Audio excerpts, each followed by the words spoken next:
અને સીએફપી એકમાત્ર એવી ગ્લોબલ ડિગ્રી છે કે જે ઇન્વેસ્ટમેન્ટના બધા જ એસ્પેક્ટ ટચ કરે છે.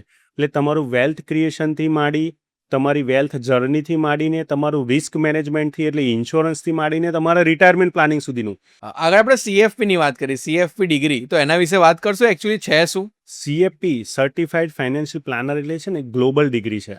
એ બધે જ વેલિડ છે. યુએસ, કેનેડા સર્ટિફાઈડ ડિગ્રી છે.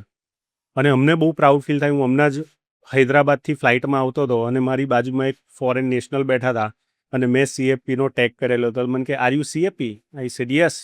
તો કે I also have my CFP in my town. So it's a proud.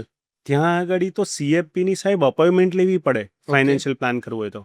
અને સીએફપી એકમાત્ર એવી ગ્લોબલ ડિગ્રી છે કે જે ઇન્વેસ્ટમેન્ટના બધા જ એસ્પેક્ટ ટચ કરે છે. એટલે તમારું વેલ્થ ક્રિએશનથી માંડી, તમારી વેલ્થ જર્નીથી માંડીને, તમારું રિસ્ક મેનેજમેન્ટથી એટલે ઇન્સ્યોરન્સથી માંડીને તમારા રિટાયરમેન્ટ પ્લાનિંગ સુધીનું. તો સીએફપીની અંદર બધા જ એસ્પેક્ટ કવર થઈ જાય છે. એટલે જ સર્ટિફાઈડ ફાઇનાન્શિયલ પ્લાનરને છે ને ઇન્વેસ્ટમેન્ટનું, રિસ્કનું અને રિટાયરમેન્ટનું બધું જ નોલેજ હોય. બધું નોલેજ હોય.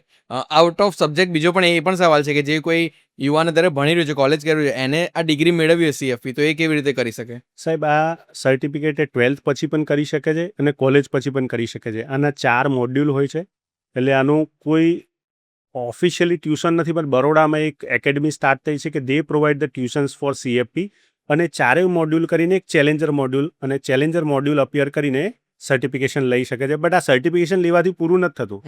પછી એવરી યર તમારે અનુભવ અને એના પરથી તમારે એના ક્વેશ્ચન્સ બેંક્સ અને આન્સર આપીને CE પોઈન્ટ ક્રિએટ કરીને તમારો સર્ટિફિકેટ પૈસા ભરીને, અને CE પોઈન્ટ એટલે એજ્યુકેશન લેતા રહીને ભણીને તમારે રિન્યૂ કરાવવું પડે. સો એવું નથી કે મેં એકવાર ડિગ્રી લઈ લીધી એટલે પતી ગયું. દર વર્ષે તમારે એનું ભણતા જ રહેવું પડે. ઓકે. તો આ એક પ્લસ પોઈન્ટ છે ડિગ્રીનો. બરાબર છે.